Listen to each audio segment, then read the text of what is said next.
Hello everyone, সবাই কেমন আছো? আমি অনেক ভালো আছি। আর সৌমিস কিচেনে সবাইকে অনেক স্বাগত। আজকে আমার রেসিপি হলো এগ লালিপপ। আজকে আমি আপনাদের সাথে খুব সহজে দারুণ স্বাদের এগ লালিপপের রেসিপি শেয়ার করব। আশা করছি আপনাদের সবার খুব ভালো লাগবে। তো চলুন দেখে নিই এগ লালিপপ বানানোর জন্য কি লাগছে। তো দেখুন, প্রথমে আমি এখানে 4টে ডিমকে আগে থেকে সেদ্ধ করে নিয়েছি। এরপর আমি ডিমগুলোকে এইভাবে একটু গ্রেট করে নেব। তো দেখুন, গ্রেটারের এই অংশটা দিয়ে আমাদের ভালো করে গ্রেট করে নিতে হবে। আর যতক্ষণ আমি গ্রেট করছি ততক্ষণ আপনারা আমার চ্যানেলে নতুন হলে তাহলে প্লিজ আমার চ্যানেলকে সাবস্ক্রাইব করে দেবেন। আর আমার রেসিপি আপনাদের ভালো লাগলে অবশ্যই লাইক, কমেন্ট আর শেয়ার করতে ভুলবেন না। তো দেখুন, এইভাবেই আমি 4টে ডিমকেই ভালো করে গ্রেট করে নেব। এই যে দেখুন, আমার গ্রেট করা হয়ে গেছে। ঠিক এইভাবেই গ্রেট করে নিতে হবে। এরপর আমি ওর মধ্যে দিয়ে দেব, এখানে আমি 2টো মিডিয়াম সাইজের পেঁয়াজকে ভালো করে কুচি করে নিয়েছি, সেটা দিয়ে দিয়েছি। আর আমি এখানে দিয়ে দিয়েছি 7-8টার মতন কাঁচা লঙ্কা কুচি। এরপর আমি ওর মধ্যে দিয়ে দেব ধনেপাতা কুচি। আর আমি এখানে দিয়ে দিচ্ছি 1 চামচের মতন জিরে গুঁড়ো, 1/2 চামচের মতন ধনে গুঁড়ো। আর এখানে আমি দিয়ে দিচ্ছি 1/2 চামচের থেকেও একটু কম লঙ্কার গুঁড়ো। তো আপনারা ঝাল যেমন খাবেন সেই বুঝেই কিন্তু লঙ্কাটা দিয়ে দেবেন। এরপর আমি ওর মধ্যে দিয়ে দিচ্ছি পরিমাণ মতন একটু লবণ, দিয়ে দিচ্ছি হলুদ গুঁড়ো। আর এখানে আমি দিয়ে দিচ্ছি 2.5 চামচের মতন একটু কর্নফ্লাওয়ারটা দেওয়া হয়ে গেলে এরপর আমি সব কিছুকে ভালো করে একটু মাখিয়ে নেব। এখানে কিন্তু আমি কোনো জল ইউজ করব না। এখানে আমি হালকা হাতে একটু ভালো করে আটো যতক্ষণে হয় ততক্ষণ পর্যন্ত ভালো করে মেখে নিতে হবে। তো এই যে দেখুন, আমার সব কিছু একসাথে মাখা হয়ে গেছে। এরকম অবস্থায় যখন আসবে তখন ওর থেকে অল্প অল্প মিক্সচার নিয়ে আমি এরকম ছোট ছোট বলের আকারে তৈরি করে নেব।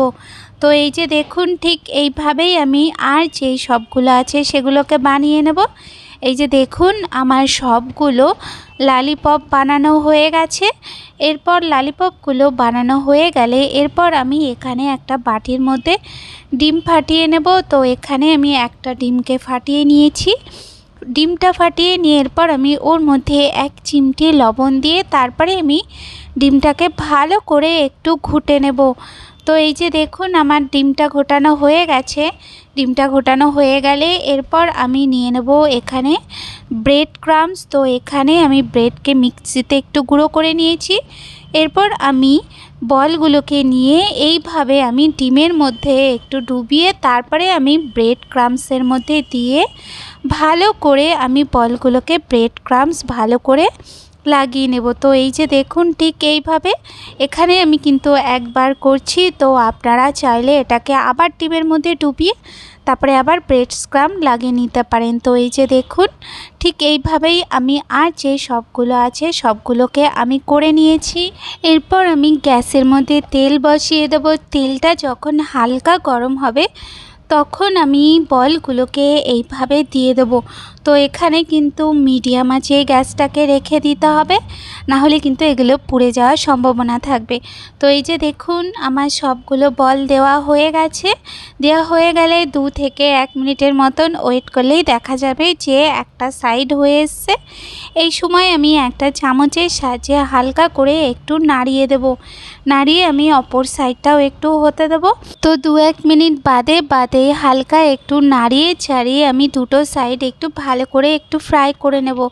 তো 4 থেকে 5 মিনিটের মতন একটু মিডিয়াম আঁচে ফ্রাই করে নিলেই আমাদের এগ লালিপপ ভাজা হয়ে যাবে। তো দেখুন কালারটা কতটা সুন্দর এসছে। এরকম অবস্থায় যখন আসবে তখন আমি ওইগুলোকে তেল থেকে উঠিয়ে নেব। আর এইভাবেই আমি আর যেইগুলো আছে সবগুলোকে আমি ভালো করে ফ্রাই করে নেব। তো এইভাবে কিন্তু আপনারা অবশ্যই এগ লালিপপ বাড়িতে বানিয়ে দেখবেন। রেসিপিটা ভালো লাগলে অবশ্যই লাইক, কমেন্ট আর প্রচুর করে শেয়ার করতে ভুলবেন না। সবাই ভালো থাকবেন, সুস্থ থাকবেন। দেখা হচ্ছে নতুন রেসিপির সাথে। ধন্যবাদ।